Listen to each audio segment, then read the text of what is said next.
Assalamualaikum warahmatullahi wabarakatuh. Perkenalkan, saya Millenial Aceh Putri dari Polres Aceh Barat.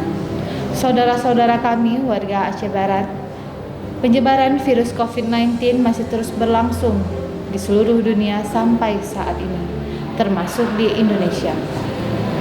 Untuk Provinsi Aceh sendiri, penyebaran virus COVID-19 ini dari hari ke hari mengalami peningkatan. Pada tanggal 17 Agustus yang lalu, Provinsi Aceh menjadi peringkat 3 secara nasional dalam jumlah warga yang terkonfirmasi positif COVID-19.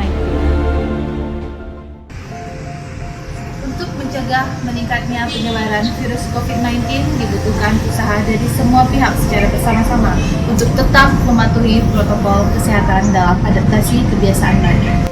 Kami dari Polres Aceh Barat beserta Millenial Aceh Barat mengajak saudara Bandung untuk tetap mematuhi protokol kesehatan, antara lain gunakan masker.